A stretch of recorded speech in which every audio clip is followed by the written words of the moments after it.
So I was like, look, Ma, I'm gonna show you I can go. I'm gonna get in, and then I'm not gonna go.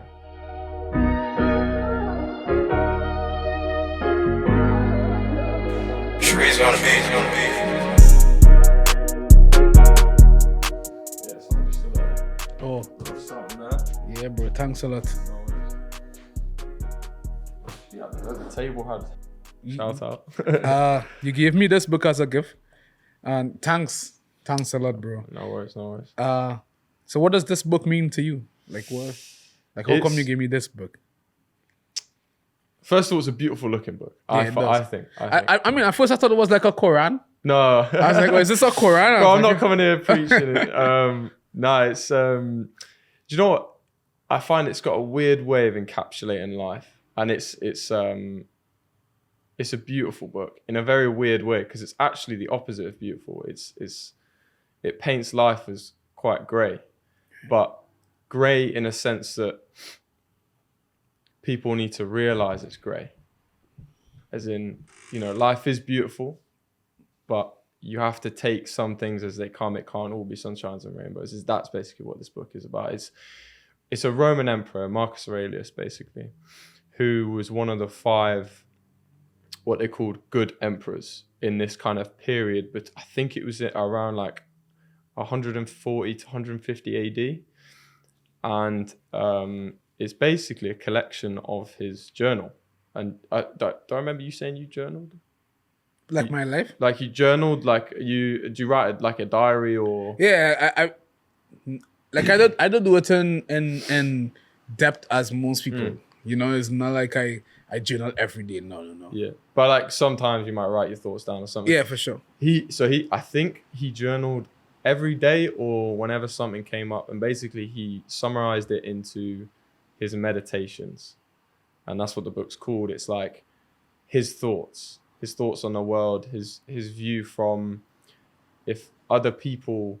They had this thing in Rome as well where you get taught by a mentor. That was one of their fundamental parts of the education system in Rome, is that you had a mentor. It was the same in in the Roman Empire, in the Roman Empire, and like their armies and stuff. They all had a general, someone who was better than them, more experienced. It's the same for him. He had lots of teachers, and he basically summarizes their teachings from his point of view. So it talks a lot about how like death is kind of a duty, and it should be honored rather than feared in a way. The fact that you're going to die is beautiful because it makes the time here so priceless in a sense. Yeah. And he kind of, he covers everything in life. He covers the fact that, he covers about love, and like I said, morality. And it's a beautiful summary of life through someone who had, another really important thing he goes over is the fact that you shouldn't hold things like, materialistic items. You shouldn't hold those in such a high regard ever, really. And he was the emperor of Rome. He was the most powerful man ever, one of the most powerful men ever to exist, when it was at the height, when it was at its peak, and he was a good person, fundamentally. So do you think there was a correlation with him, with how he lived his life and becoming the emperor of Rome? He, funnily enough, became the emperor of Rome not by, and I think I'm right in saying this, not by merit, but kind of by the fact that he was begins with D. His mentor begins with Diagonus, something like that. Basically, kind of like he was it inherited it in a sense. Yeah. And then when the pressures of it kind of befell on him, like it did on any Roman emperor, when it all started being like, you can do what you want, you can buy this, buy that, you can do this and screw that, and anything. And he kind of was like, no. He was like, I don't need it. I'm a simple man. He preaches about how he needs to get, I forgot the exact word he uses, a phrase. I need to be used to the leather of the hide of the Roman soldier's bed, and like how it feels on him, because he can't become too. I live in a castle. I have this Yeah. wonderful bed. He needs to stay grounded in Yeah, a he sense. can't let his guard down like that. Right? And yeah. That's Yeah. good though. But so how old were you when you read this book? Huh? How old were you when you read this book? Like last year. Oh, okay, okay. So 19. Yeah, It was recommended to me. yeah, Yeah, it's just that's why some of it I remember and some of it I don't. But the most important, like the fundamental yeah. Of teachings, it. you never forget them. Yeah. It's such like a wow moment. And I mean, like the couple things that you did touch on that he spoke about, like the importance of having a coach or a mentor, the importance of understanding debt and what debt is, and the importance of not holding on to material things. You know, are like three of the most important things that anybody could learn, right? So, and that's why I asked you if you think that there was a correlation. Because I didn't read the book as yet, but I felt like him being that person would have put him in a position to become the king. You know, unless it was like his dad and he had no choice since he was a kid. No. You know, and he had to be king. Yeah. King. You know, it's a different mindset that most people don't really have. And that is in part because of this mentorship program that they had. So it wasn't so much the fact that like, okay, Marcus is such a good person, let's make him an emperor. Yeah. It was the fact of like his mentor said, no, he will become a good person. Oh, because okay, he's okay, my okay. mentee, and Yeah. I know, and his mentor was, again I think I'm right in saying this, was the previous emperor, and before that his mentor. It's like the five, as they called them, good emperors of the Roman Empire. They all, I think, mentored each other. So it was like that's why he believes so much in mentorship. Yeah. Right, because he is a product of that, and he is one of the best products of that. So as a 19-year-old kid, how do you think it how do you think it altered your thinking?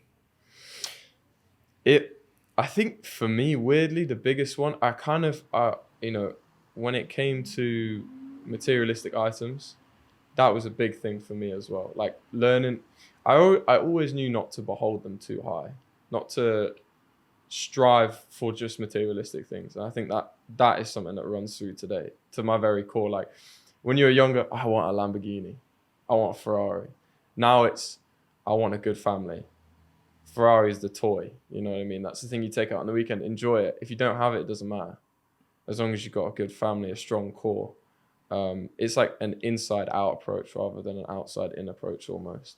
And then another massive thing was that death is duty. I think that was the biggest one, if I could pinpoint one. Yeah. Is the fact that staying grounded to the fact that, unfortunately or fortunately, however you look at it, the time will come where you're not here anymore. Yeah. And like, if you don't just breeze past that thought, because a lot of people just think, well, it's not breezing past, they do it on purpose. Because no one wants to think, oh, I'm gonna die here. No, if you think about it, it's scary. You're not here. You're unconscious. But he talks about how he can translate his consciousness into other people. He says that as a man, you're either here to teach or to kind of just tolerate others. Yeah. So, in fact, that's his exact words. So he's translating his consciousness to other people in a fair way because he's teaching them. So he sees death as a duty to him because he's done it. He's given it to someone else. You run free with that. My time, I've had a fantastic time. Good. I stayed grounded, and that for me was massive. That sparked a lot of thoughts for me on like what my actual aims are in terms of it's not just to have a good family. Of course, that's fantastic. I would cherish those days, but it's also the fact that it moved me into kind of thinking about philanthropy. In a sense. Like leadership, giving back, I mean, like, because I like a philanthropist. a philanthropist has to be a leader. Mm. Like I don't think somebody can be a philanthropist without being a leader. You know, and a leader is a philanthropist. You know, so it goes hand in hand. Yeah. You know, so I remember you saying that. So you read this book last year, Yeah. right?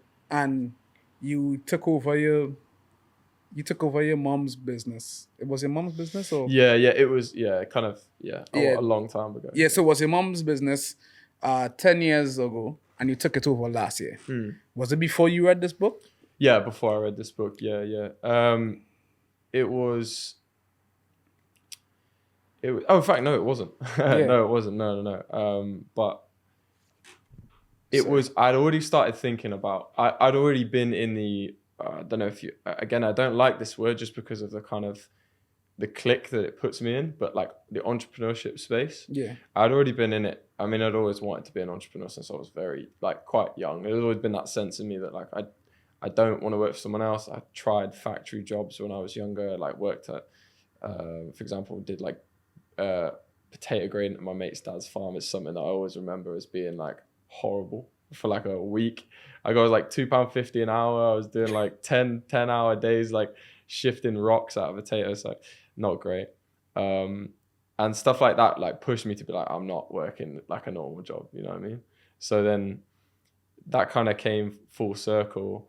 And then when I left, I did a few things. I tried my hand at random stuff like reselling clothes and, and then when I left college, did my A levels and stuff. That was when it properly took a hold because I had that space. Yeah. So originally, when I was leaving college, me and my friend were like, okay, let's start like property. We wanted to start investing in property and stuff like that, and doing property wholesale. So like you get a house that you think will appreciate in value if you fix and flip for it, sure. Yeah. and you sell it to Like someone. wholesaling. Yeah. Sell it to someone who's got some money and can do something with it, and you take a little chunk out. Yeah. So it's basic. So for people who don't know,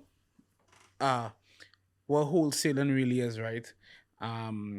It's basically you're not even buying the house. Like you don't really buy the house. You never use your money. You never touch money.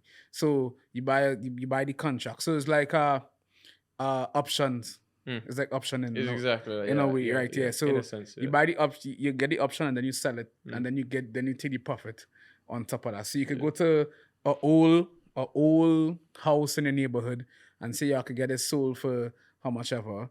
You get the contract, then you sell that contract and you take how much ever money. Chunk in the middle. Chunk in the middle. In some cases that chunk could be a huge chunk. Can be a significant amount. It can be anywhere between $2,000 to 20, depending on the side of the house. I mean, you can go obviously higher than that, but at my stage that was never going to happen. We did that for a bit, and then my life circumstance changed because of a girlfriend, previous girlfriend, and then it just got a bit lost in translation, kind of, with me and my friend Tom.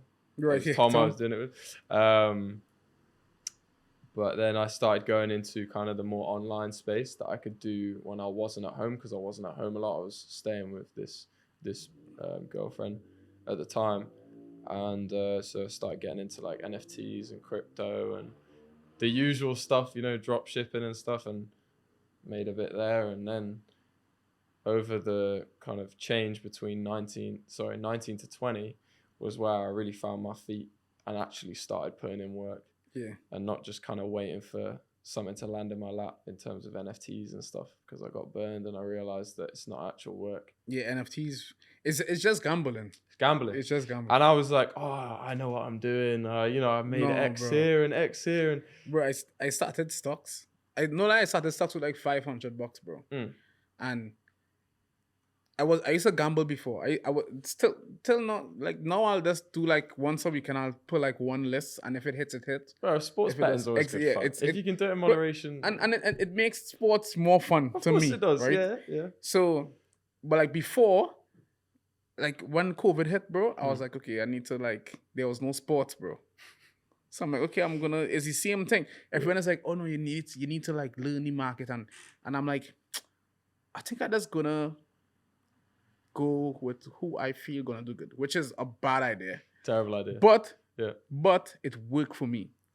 It does. This is what I mean. It works. Exactly. Worked So for me as exactly, well. you know. So and that's when I realized, because there was a lot of the times like all these analysts will come on TV and they'd be like, "Oh no, this stock is gonna plummet tomorrow," and I'll be like, "Nah, son," and I'll leave it, and it would just go up. It went up like one stock went up like 200 in one day. Like, and I Do you was, remember which stock it was? bro. Or? It was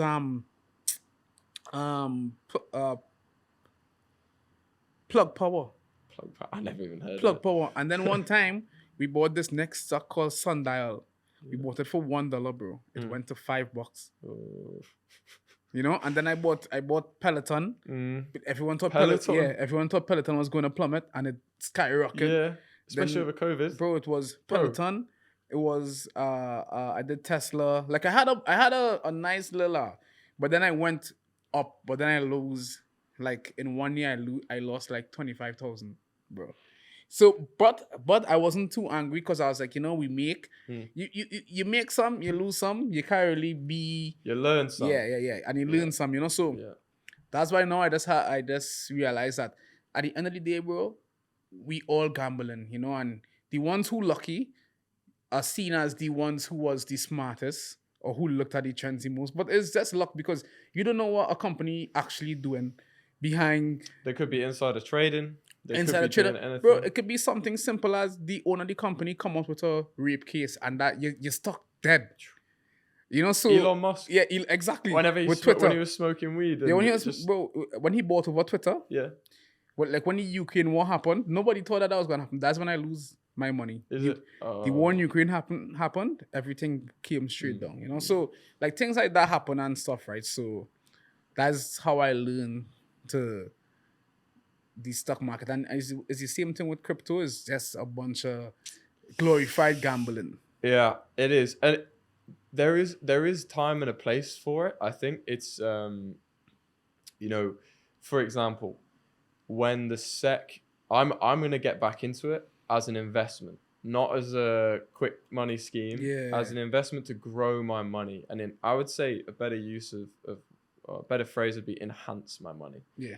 Because if you have none and you're trying to get loads, it's never going to work. But if you have some and you're trying to get more, if you're trying to get more, it will work. It can work. So like, for example, if the SEC, there's been murmurs recently that if the SEC is going to kind of realize Bitcoin as an actual currency and put it on the stock exchanges and stuff like that and regulate it, then you'll get all massive investments coming in. I mean, BlackRock put out a thing they put out their holdings, and Bitcoin was on there in a massive stake. So that jumped up the price of all crypto. I keep my eye on it. Yeah. Because I know that there'll be a point where, it'll dip and it'll compress, and then the SEC will say something. And that's when you can almost be certain that it will go up. Yeah. So you have to be certain. You can't just be like, I think. And like I said, it's not for making quick cash. It's for enhancing. Yeah. So and that's all. Like for me with stocks, is that I know I didn't understand stocks like everybody else, and for me at the time it was just a gamble. Yeah. Because there was no sports on TV for COVID, and I needed something to feel like on edge. Yeah. I went to gamble on the stock market, and it worked out for me. Yeah. But it wouldn't work out for everybody. No. Just like crypto is something serious if you're serious about it, and it could work out for you, So for me, it's like a reset and. Do you know what I call it? Educated gambling.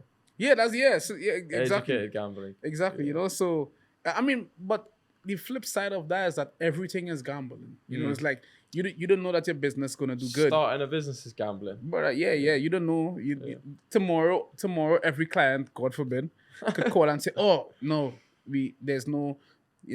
Every business is a gamble. 100%. Yeah, couldn't agree more. And to be fair, I did even I say put my toes in, but I kind of jumped fully into stocks as well. At one point, I was quite serious with options trading. Yeah, options is big too. Yeah, because I had a couple buddies, and they're still my friends now. They started a Discord server. They got like 2,000 people in it. I came in, I made friends with them. just through networking really, and then kind of was an admin for the group. So, they actually know what they're doing. It's surprising when you see someone who can actually trade the markets effectively. You can be looking at, 200, 300% over a few months if you know how to trade options. And my buddy Gavin, I mean, he's worth like around, I think around between 3 and 6 mil for sure. And he's my age. Bro, some people just have it, bro. Yeah. Some people just have it. And that's how I felt when I started. I felt like I wasn't one of those people who just have it. Some people could just read certain things, So for me, it was all like I'm not going to sit here and pretend like I studied the market and I knew that this stock was going to do good and that stock was going to do good. Yeah. I just looked at the stock for one and I'd be like, okay, it might go up. Let's hope. It might, put $2,000 on it. Let me see how it happened, and then that will go. So yeah, you started off, I think, a bit more than me. You're throwing a bit more than me. Well, I started with 5. Oh yeah. So to me, anything I made over that was a plus. Was spending money. Everything over that was a plus, bro. And then I was like, you make, you take, you make, you take, you make, you take. So yeah, it's not. I mean, it's different. That was kind of it for the back end of, I want to say 2020, the mid to back end of pretty much all of 2022, actually. Yeah. That was kind of the vibe. And then moving into 2023, I was like, okay, I want something serious because everything crashed in 2020. 2022. 2022, yeah. Everything just went to pot. Yeah. Crypto, stocks, everything. Last January. Yeah. Bro, everything. And then I was like, let's actually make it, let's learn something as well, because you don't learn anything, what I mean? Whereas right now, like you said, if everything went to pot, and I hope not, but I lost all my clients or whatever, I've learned so much. I've learned invaluable skills. And the good thing with it is that, like, even if everything was to go to shit, right? Like, once you have that in you, you're going to find the next way, bro. Like, I tell people all the time that Elon Musk, not Elon Musk, Apple guy. Steve Jobs. Steve Jobs. Yeah. Right? So, do you think that Steve Jobs needed Macintosh? No. Not me. Because I feel like if he didn't find Macintosh, he would have found something else. Like somebody who could sell something that good would always find something to sell. He's a creative. Yeah, bro. So he will always find something to sell. So the people in Macintosh was lucky that he found them, and we lucky in a sense because now we get Apple. Yeah. But he would have find something else, bro. Like he was gonna be that guy with or without Macintosh. Spot on. Yeah. And that's what I believe. So even if the market was to crash right now, you'll find a next wave because you just have to have that in you. Like some people have it, some people don't have it. You have it as well, yeah. And like I said, you learn so much that you become it becomes ingrained in you as well. So it's like not only, like you said, you start off in some sense being that person, because you have to get to the tipping point where you start something official, which was me at the end of 2022. And then once you started something official, you can't go back after that. You get hooked. You realize, it's possible. As soon as you get your first client, someone pays you as a 20-year-old. Yeah. Someone trusts me with their money to make them money. Or for example, to make them a website or something like that. That is addictive. It's like, the fact that someone trusts you, and then you're like, okay, well, I need more people to trust me. Exactly. Now, okay, let me get that system dialed in so I can get 2 more people to trust me or 3 more people to trust me, because that's something as well you got to dive into, is like, is it egotistical? Is that your ego saying, I need more validation in a sense? Which is a book that I've been reading recently. It kind of encapsulates it. It's called it encapsulates it in there as well, but it's called The Power of Now. Yeah. Have you ever heard of it? Yeah. Have you read it? No, I didn't read that one. I've brought it so like I'll show you some of the quotes in it so you can get a feel for the book. But it's an incredible book, and it basically teaches you, I want to say, ego death. So it teaches you how to surrender to the moment. So right now in here, I could be talking to you, and then I could be thinking about what happened over. Obviously, I would be, because we're, Yeah, for talking sure. about the past and we're talking about the future. But let's say you were cutting my hair and I wasn't talking to you, right? Or yeah, and I was away in my thoughts. I'm thinking about the future, the past. I could just be sat enjoying. There's nothing stopping me from just sitting there and just thinking, just being happy to be where I am now. Yeah. Because he explains that, like, the only thing you ever have is the present moment. People think it's the past, the future, your memories. It's not, because you can't live them. So I have this philosophy, bro. Mm. This is something that came to me, and I told my wife about it. And my philosophy is, well, I shouldn't even say my philosophy. Let's say what I believe is that time. So okay, so we thought that time goes up or down, whichever one you think. It's either you're getting closer to death or you're getting further from being born. So whereas I think that time moves horizontally. I feel like, okay, what you're gonna be doing tomorrow is happening right now. Where you're gonna be 22 years from now is happening right now. It's just that your spirit is in this time frame right now. And after this time frame, it will go to another time frame and another time frame. So it actually happens this way. So, okay, for instance, you believe in God? Huh? Do you believe that however you're gonna die is already written? Yeah, I suppose it's a very interesting line of thinking, actually. So the way you're gonna die is already written. Well, I suppose it is. Exactly, because before you were born, he knew that you were gonna be born. Right? So True. So that means that everything that happened in your life already happened. It already happened. Yeah. But your spirit is the experiencing vessel. We always joke as well. We always say, if someone says, when we were in Banff, we said, what if you get eaten by a bear? And I always turn around, and if someone asks a stupid question, I just go, it's not in my life path. Exactly.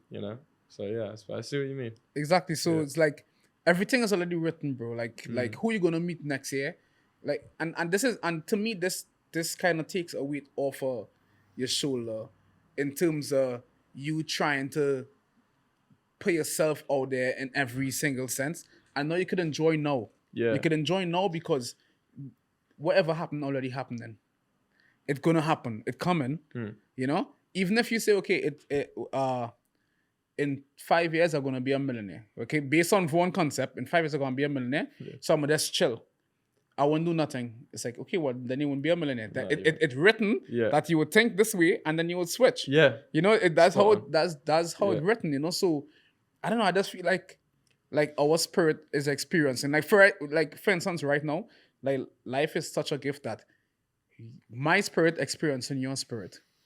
But when you go back to England, that time already happened. Yeah. But we experiencing this. This is what we could feel. This is what we could see, and this is what we could smell. And then tomorrow you go to our next vessel, and you never the same person. It looks like you, but it's always a different vessel. I don't know. I'm weird. I think about certain things. I'm like, it's mad, but I actually feel like.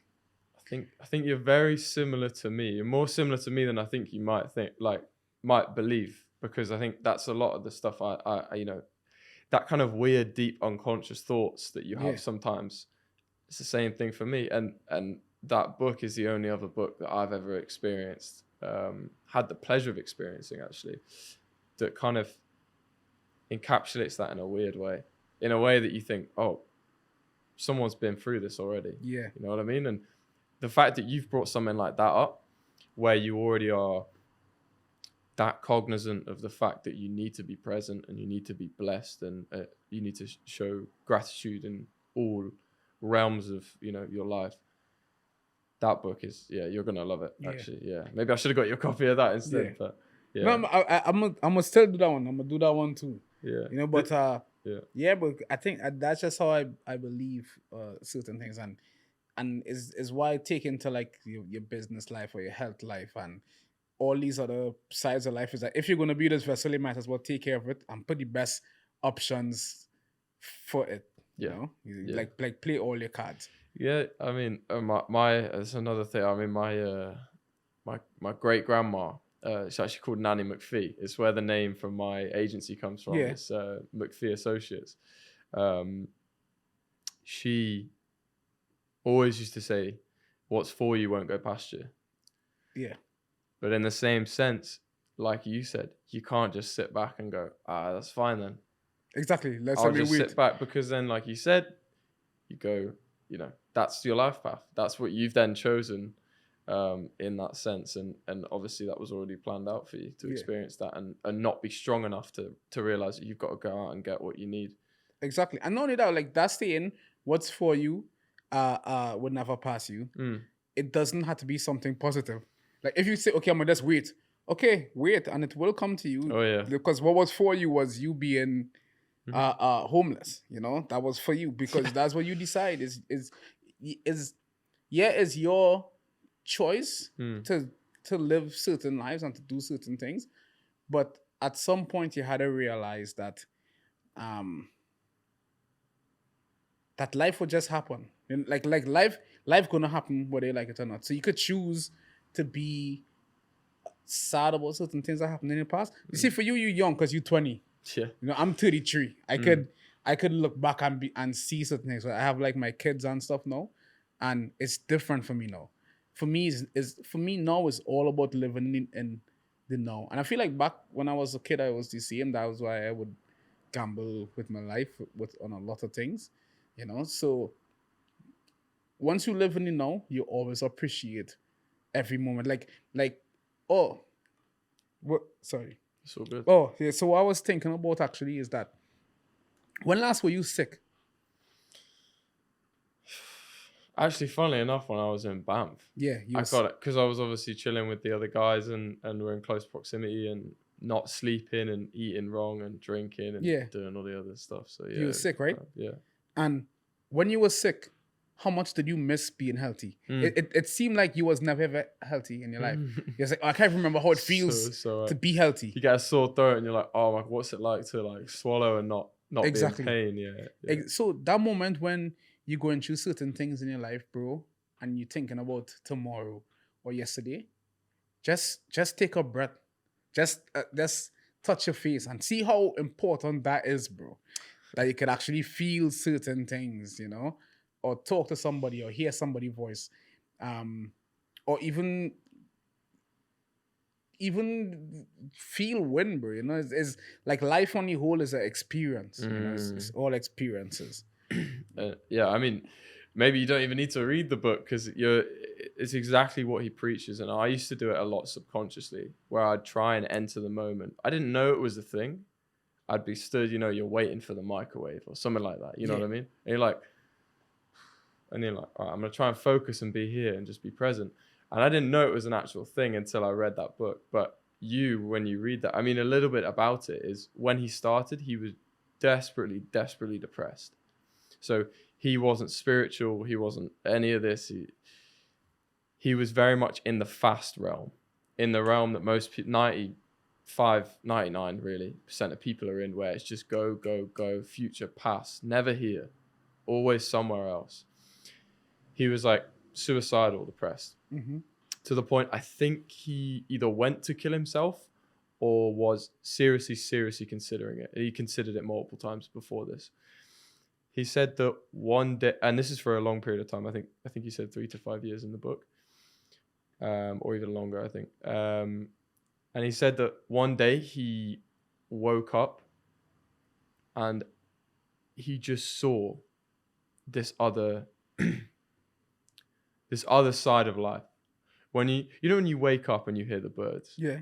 And you hear the birds, and you don't just hear them, you see them. You see them sat on their branch, and you see the light shining down on one side of them, and you see like the feathers on the bird and everything. You visualize what's singing to you in a sense. You can't actually see it, but you see it in your head. And he summarized it beautifully because he said he woke up and he could hear the birds, and he saw that ray of sun coming through his window, and he just stopped and slowed down. And he said he's been living his life like that for this entire time, and he's not depressed anymore because he lives completely in the now. Yeah. There's no and the whole book is basically an argument between people who want to suppress what he's trying to impress Yeah. on, people who want to hear his message. When they'll ask him a question like, okay, so you've got financial responsibilities, you've got a bank loan due tomorrow or something like that. How am I not going to stress about that? How am I going to stay in the now? And then he turns around and he says, well, your bank's due tomorrow, right? Okay. So set up everything you need for tomorrow and then live in the now. And he properly explains it. Obviously, that's a very brief explanation. Sure. But he basically goes back and forth with someone who's arguing with him throughout the entire book about how this won't work. And he figures it out through that. And a lot of the times you'll read the question that this individual's asking him. And he says it's actually real questions that people are asking him. And you can tell because it's something that you want to ask. Right. It's something like, okay, how can this be this and this if you're living in the now? You're not here. And he goes, all right, whoa. Like, calm down, enjoy it. And this is me really paraphrasing. I'm butchering the book. It's such a beautiful book. You need to read it. But yeah, I mean, that's another thing though. Reading's become such a big part of my life.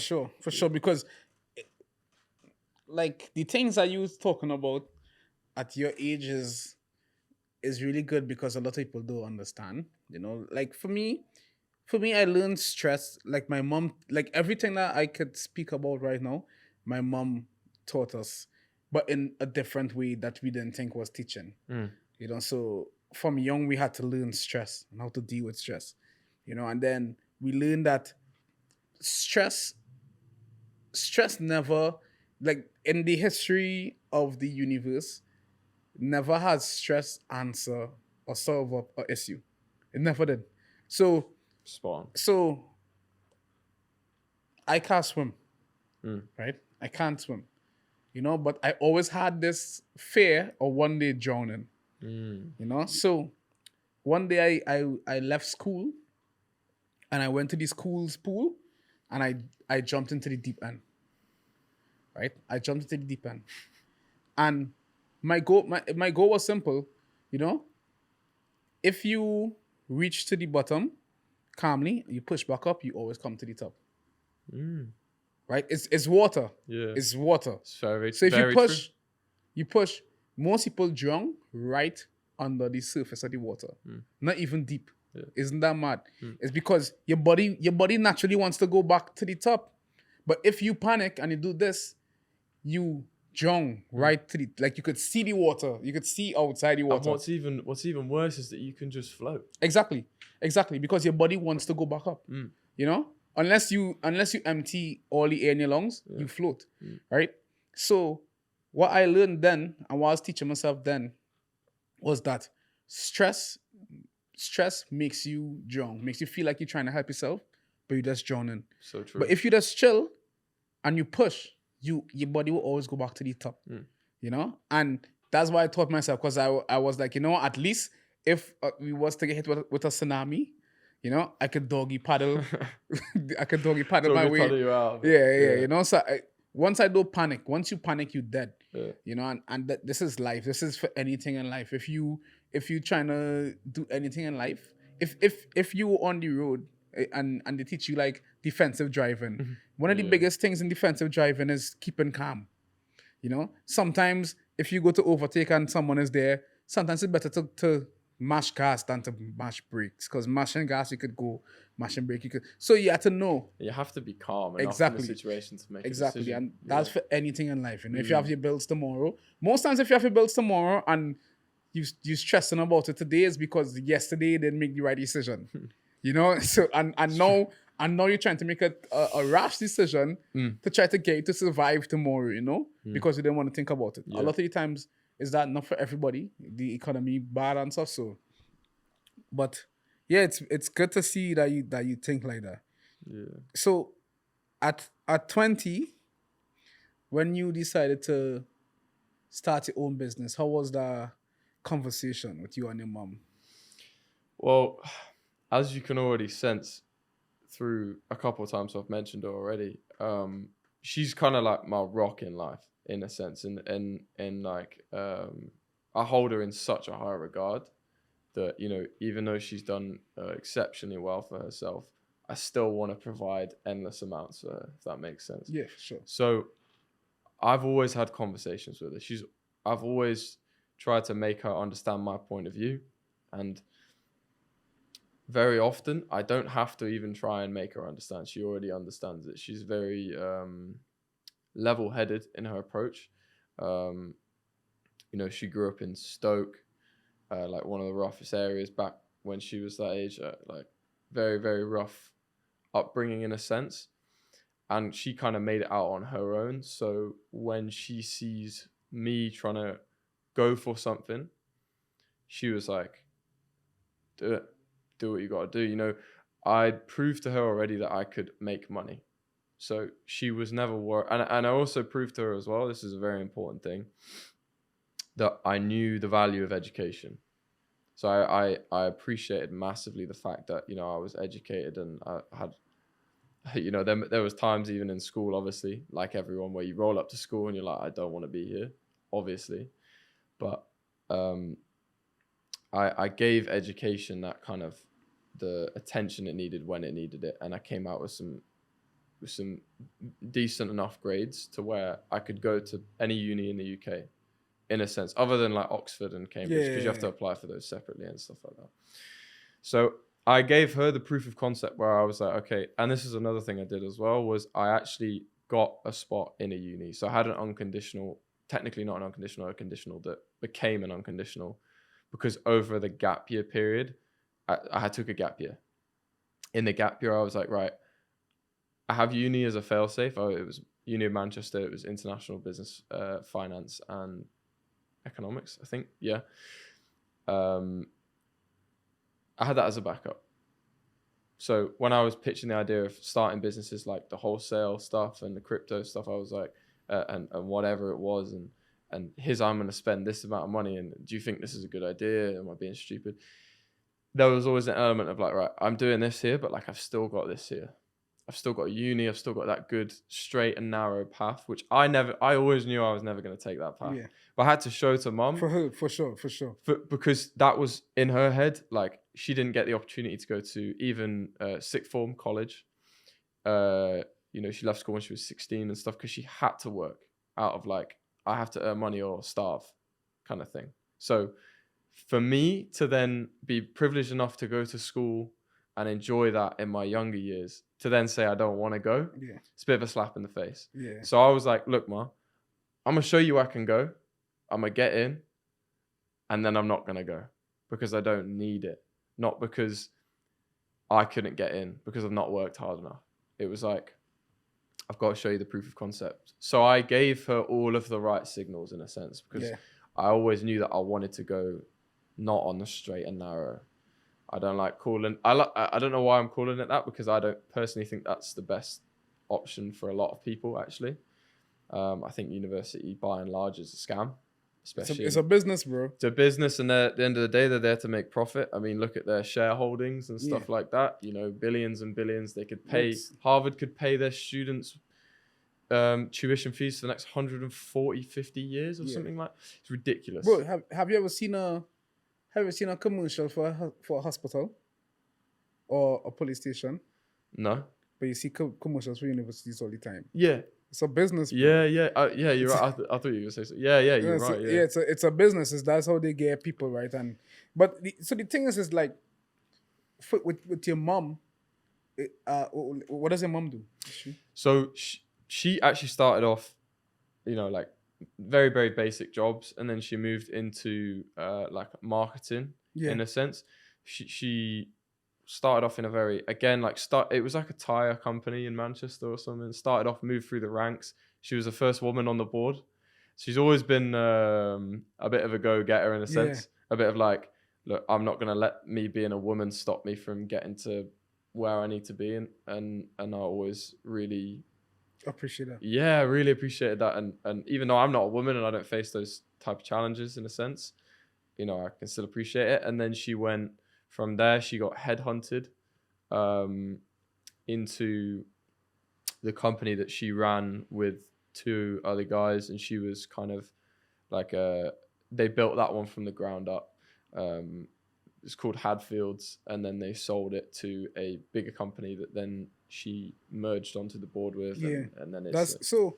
The thing about it is that, and the reason why I ask this is because I'm trying to like break it down in my mind to figure out certain things, and it's like, so the conversation I was having before, actually, I was talking about this, and I was like, the thing about when you decide to be a entrepreneur that's starting with nothing is that, you know, when like people say, oh, you could be an entrepreneur and you have some good days and you have some bad days, you know, but they never tell you that the bad days is 80% and the good days is 20%. yeah, But and it's at the end. Exactly. But the Yeah. good days it's like gambling. You know what I mean? Yeah. You lose a bunch of small bets and then you win that one big bet. So, and that's what you live for. So for your mom, who had to go through that a million times, you know, a lot of the times for me, I see somebody who have like regular jobs that could go to work and come home and be happy.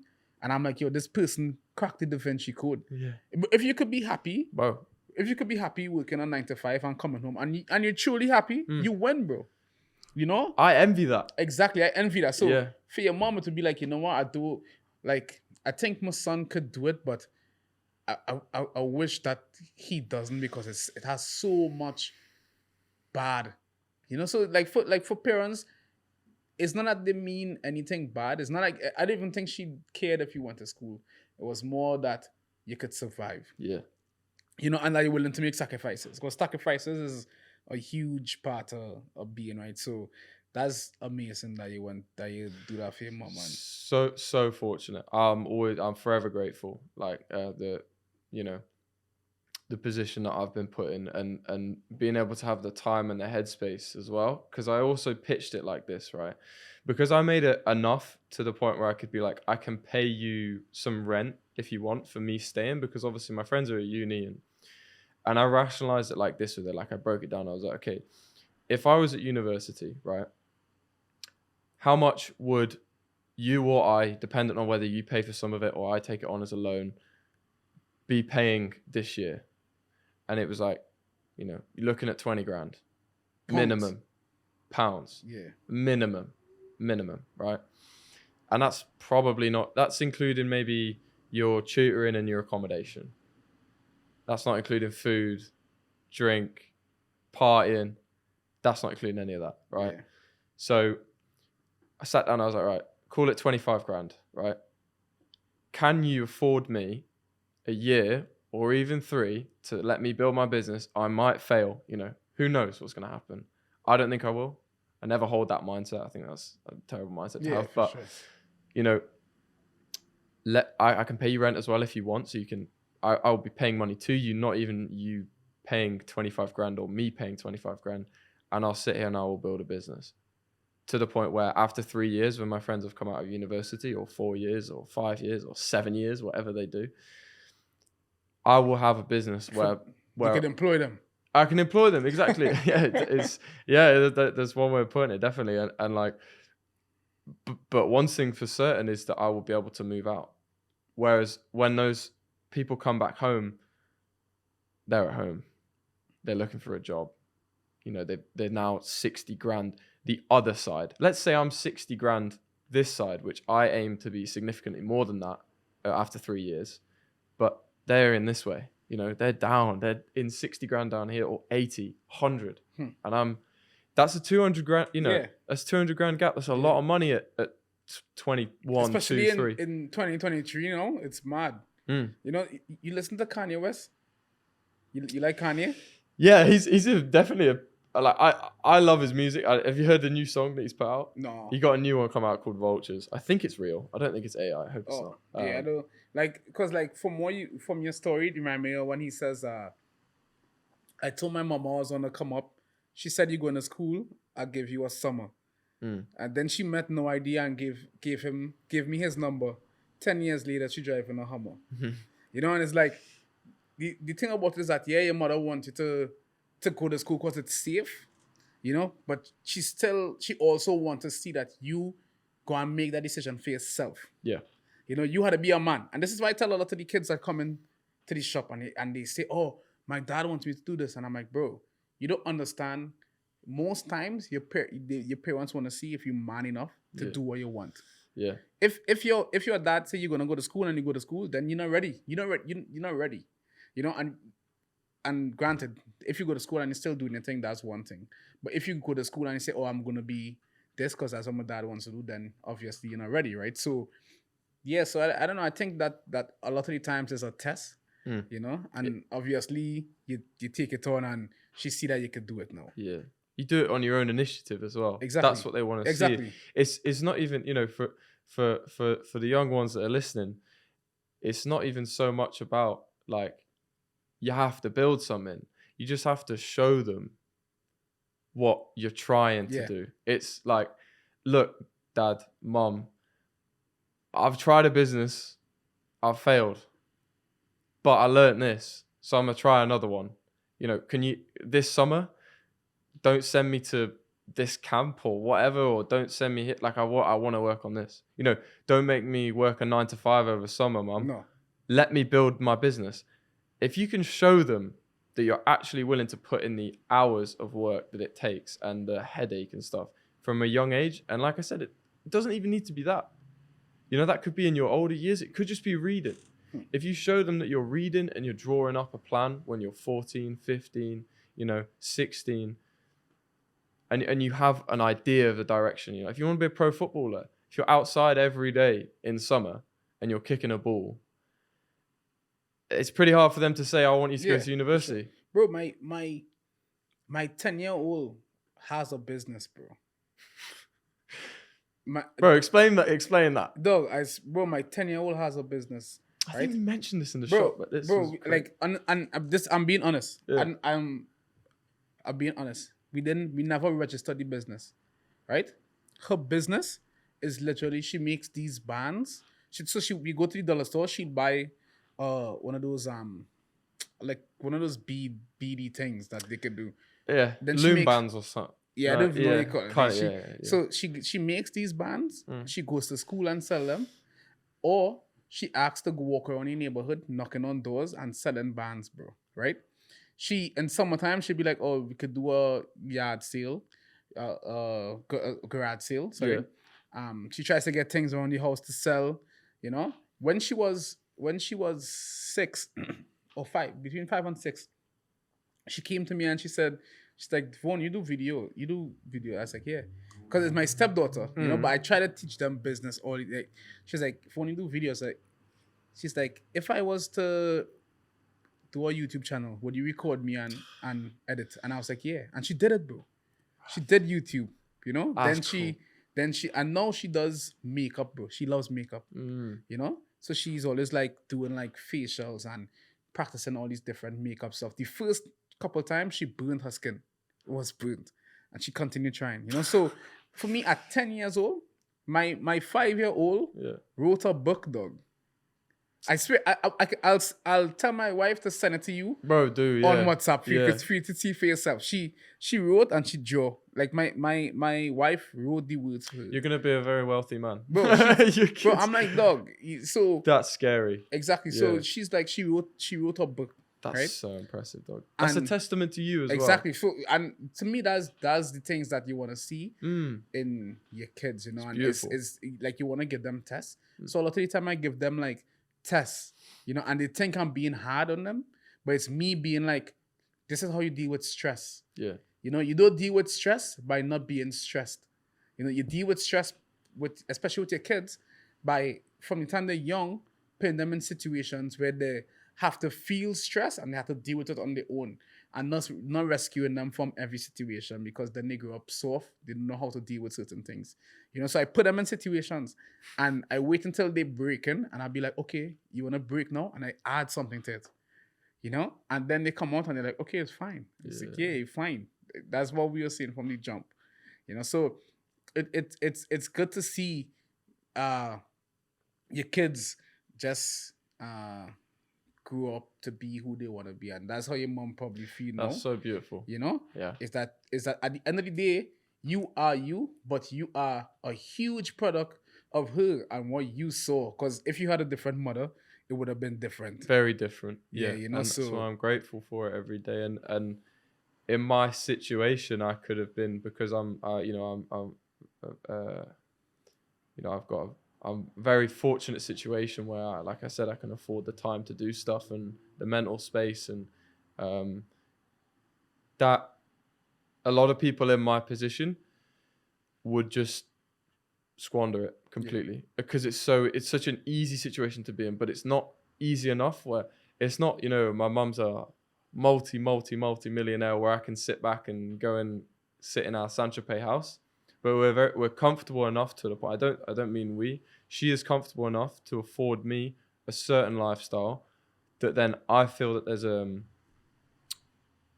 this is increasingly as I grow older, a massive burden on my shoulders, that if I don't perform given what I've got, then I just would feel like an idiot. I feel like I've wasted everything that she's risked and worked for in her life, and that's a huge way to look at it. Yeah, That's a huge way, because most people wouldn't look at it like that.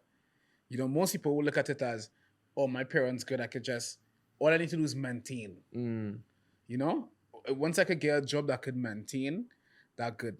But you do have a duty to not only show them that it wasn't in vain, but to afford the same or more for your kids. Because then, if you can't do that, then it's worse for them. Yeah. Because now in her old age, she had to come and carry her son on a trip to Greece. Went like this. Exactly. So at the end of the day, you need to be that person to put yourself in those places to show that the knowledge that you learn get passed on, right?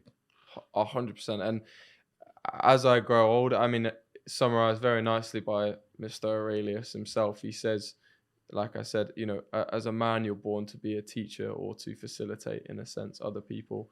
And as I grow older, like, that is going to be, I think, my defining thing is I want to just be a great father. And hearing what you've said and everything about, your daughter, it's incredible. That's, like I said, a testament to you, and something that I think is infinitely more priceless than to be honest, anything else. Yeah, I think more than anything, and I was going to say more than kind of materialistic, it's obviously more than materialistic things, but anything in life, really. Yeah. More than a connection with your friend, having a connection like that with your child, and they respect you, and you can treat them as an equal and not as a little, kid or something like that. You can talk to them and have an actual conversation. Conversations, That's crazy. Yeah, bro. Because you don't get that a lot. No. And especially the school I come from, and a lot of kids feel quite privileged, and their mum and dad are their mum and dad. My mum is my best friend. Yeah. And I want it to forever be like that, and I want it to be the same with my kids, because it's the best way it can be. Yeah. And I think that's that's actually one of the biggest defining aspects of life, I think, especially for a man. Yeah. So, because I know we've been talking for a while, but just before we even wrap up, I just want to ask you. It's going quick. Isn't it? It's going quick. It goes quick. It does. It goes quick. So, like, when you took over the company, right? How difficult was it for you to kind of network and market yourself? And I think I followed in your daughter's footsteps. Yeah. I went door to door. Door to door. In a sense, virtually. So I did cold calls. Yeah. I know this sounds stupid because I'm 9 months in, technically a little bit more than that, but in theory, I'm actually only about 8 months in, but then a few more where I was doing courses and like upskilling myself and showing my mum that like I was really about this, like I really wanted it. And so I actually haven't done any networking yet.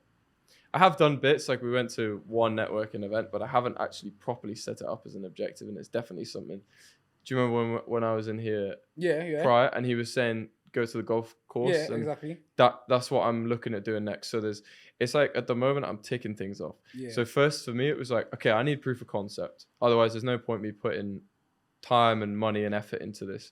So my first port of call was like before anything. Don't get me wrong, I built the website out because I had to build it out because it's an actual business, like it's a registered business and stuff. So my first thing was like, okay, like let's get people on the phone and see if they want what I've got. Before I put time or money or whatever into this, let's get people on that phone and just be like, yo, my sales script is like, I'm not going to run through it all now, but like, it's like basically, hi, have I got X, Chris or whatever. Hi, Chris. Fantastic. Look, I know you're busy, so I'll be really quick. Are you interested in this, this, and this? We guarantee this. Would that be worth a 10-minute chat? Whatever it may be. Did that like loads, just banging my head against the wall, getting like people saying, I don't want to swear on here, but stuff like that, and basically calling me like I'm like a virus and stuff. It is horrible. If you want to learn a little bit about yourself, do cold calling, bro. Calling. It's the worst thing ever. So yeah, and then that's how it started, and then I started doing other stuff like email campaigns and stuff, which is a bit more sit back and relax. And then you can hide behind. You can hide, exactly, and as well, because I had those, I got those clients from kind of pushing through at the start. I managed to basically employ some people who do some commission sales for me now. So like they are cold calling for me on commission. Yeah. So for example, I got a guy, Chris. If he closes a client, if he books an appointment with a client, immediately £300. Yeah. So it's like he's filling it on my calendar. I'm taking calls. I'm cashing checks. He's cashing checks. I feel like that's the best way to do it. It's a win-win. That's another thing that that's 7 Habits of Highly Effective People. That's another fantastic book. It's like a must read. It's like, I think it was like the best-selling book, self-help book or like business book ever, I think, or something like that. Like 40 million copies is ridiculous. In that, it says that everything you do has got to be a win-win, and I live and die by that principle. For sure, because see, 2 things are important that, and it's kind of why I asked the question. It was like bait, because you said that you did cold calls and you said you did emails, and the thing about starting a business, and I was having this conversation this week with some of my friends, is that when you start, a lot of people start businesses and they expect their friends to be the ones who you go to get the business from. But what people don't realize is that your friends, most times in the same situation as you, so if everybody only come up. Yeah. So it's not really your necessary, it's not your target market. Especially for the business that you had, your friends could never be a target market. No, they don't have a business. It was B2B for me. So it's B2B. So you actually had to go to the...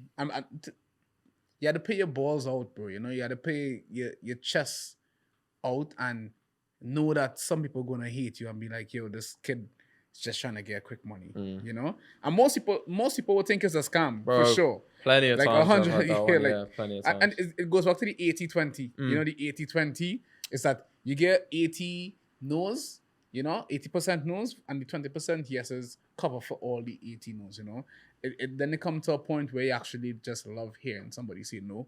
Because you're like, yo, please say no, we good. Well, another thing is as well, yeah, exactly. Like if you get a no, when you understand how many no's it takes to get a yes, you can put a price on a no. Exactly. So you can say, oh, appreciate it, £5.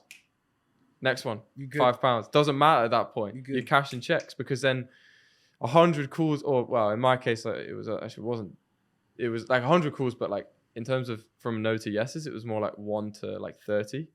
So 29 no's, I was like, come on, give me counting them. And it obviously is never on the dot, but it's close enough.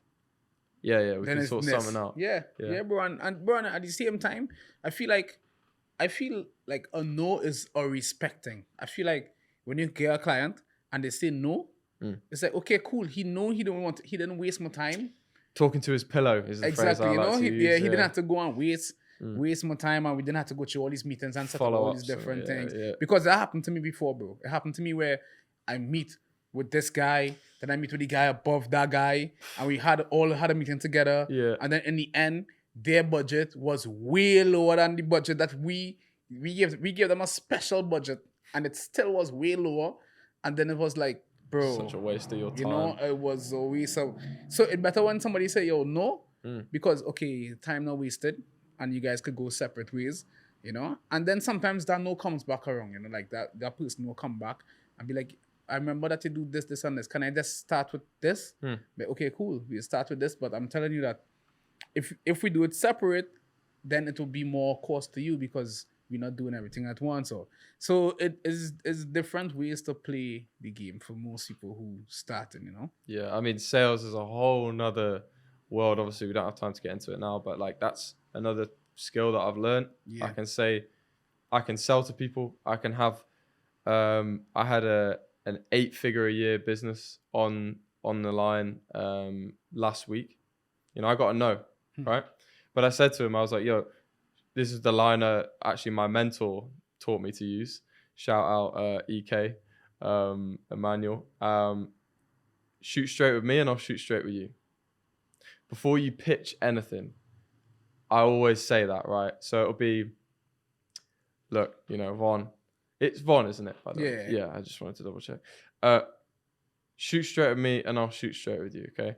You know, on a scale of 1 to 10 right now, how would you say you are? 1 being, who is this guy? Why am I here? Why is he so British? And 10 being, how much is this going to cost me? Then they shoot straight with you there. And then because they've agreed to shoot straight with you there, at the end, when you tell them the price and you say, have I earned your business? They'll give you a yes or a no. And I always say comfortable. And it's like, you know, shoot straight with me, I'll shoot straight with you if you shoot straight with me. I don't want you talking to your pillow. I don't want to be chatting to the wall. You know, I don't want to be sending you 15 follow-ups because I will. And it's like, you can make a joke out of it as well. And yeah, and then they really respect that. It's the complete opposite. I never have to follow up anymore. It's yes or no, or text me in next week. I'll text them next week and I'll get a yes. Oh, I'll text them next week. Flat no. Fantastic. And then I always say to them, you know, if now's not a great time, completely understand. Let's run it up in 6 months. Because 6 months is so far away, they're thinking, or 3 months or whatever it may be, just a long enough time frame. They'll think, okay, like I probably won't hear from him again. You'll hear from me again. It's like that kind of, that's then me following up on my own initiative. Yeah. That's not me chasing. That's like, how's your business doing now? And they're like, oh, he remembered.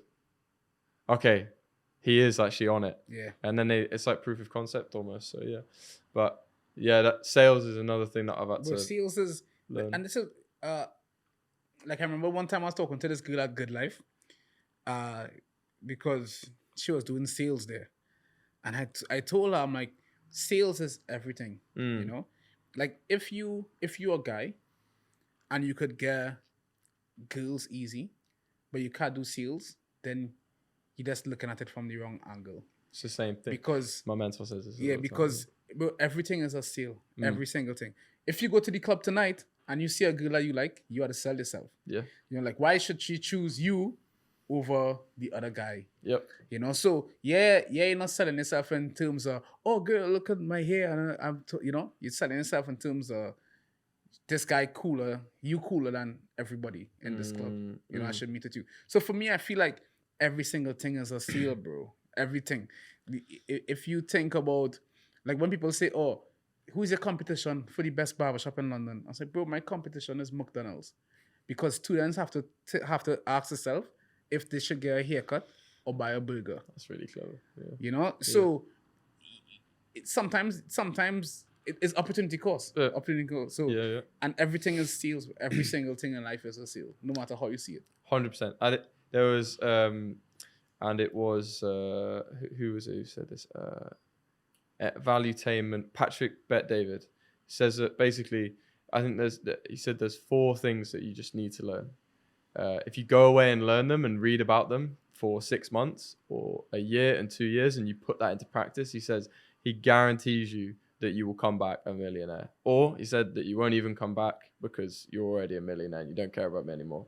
It's sales, human nature. I want to say it was negotiation, and I've butchered this as well, but I've forgotten the last one. But basically, there's 4 things that he says. You go and read them. Done. Market it. Somewhere along those lines, like very core fundamental ones. read 20 books on each topic, he says. Sorted. He said, you won't be coming back to me.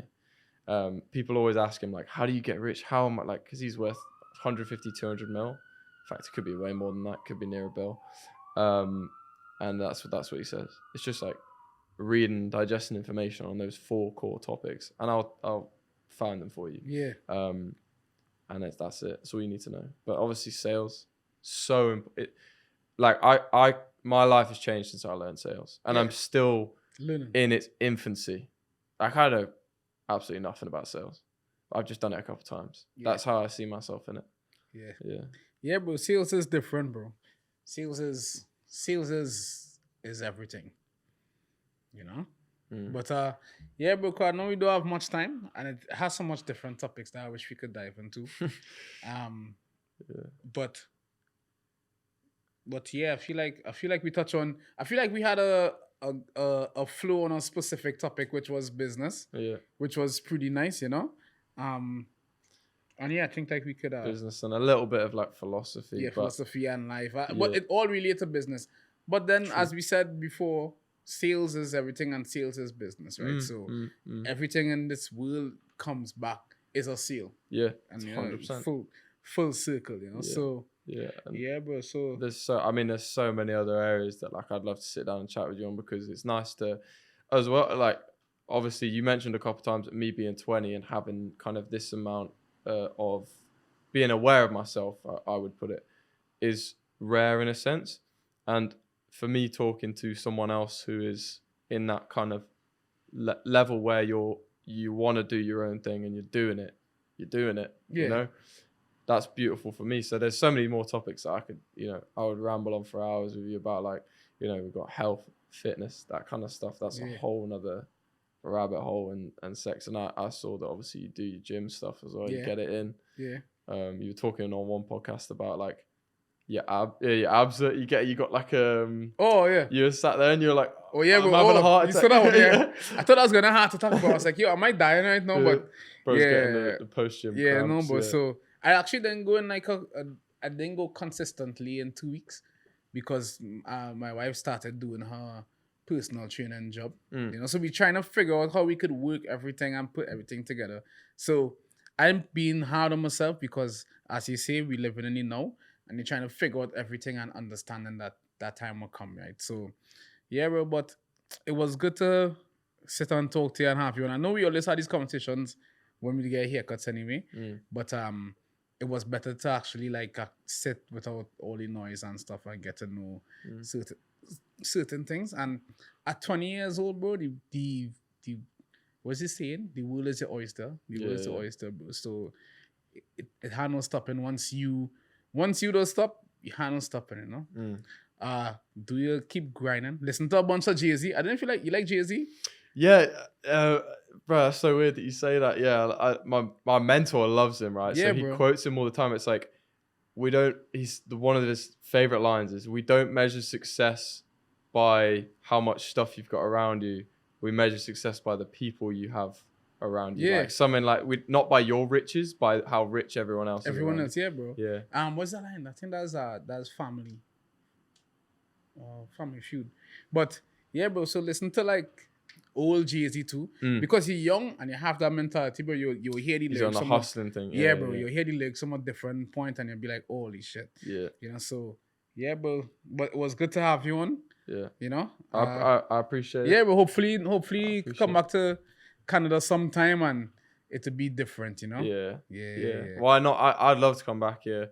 Maybe even get another episode going on the pod for sure. Like, but I guess like by the time you go back home, I'll learn how to do like remote. We could even try and set something up on Zoom. I'll be a little guinea pig on that one if you want. I don't mind. Yeah, but yeah, no, it's been an absolute pleasure. I appreciate it. And like I said, it's nice to share some time with someone who is,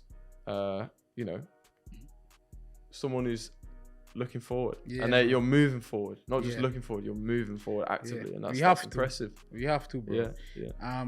But yeah, I don't know if you want to get yourself a shameless plug right now. Yeah, I mean, plugging I already low-key accidentally plugged to accidentally look at him.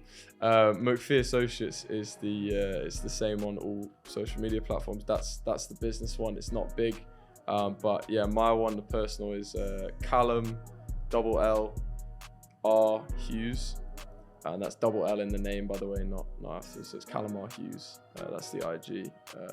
But yeah, I appreciate it, man. Because I have a lot of people who have like big businesses that watch it too. So yeah, so shameless plug. It's a so good idea. The shameless plug is. I appreciate it. Yeah, on the personal, if you wanna get in touch.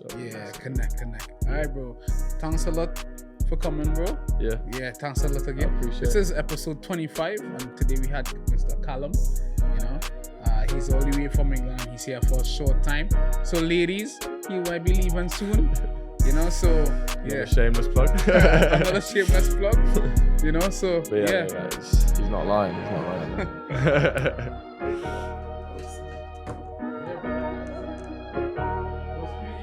Bro, it's good. Yeah, no, I felt like it was flowing, and my bad if I was talking too much.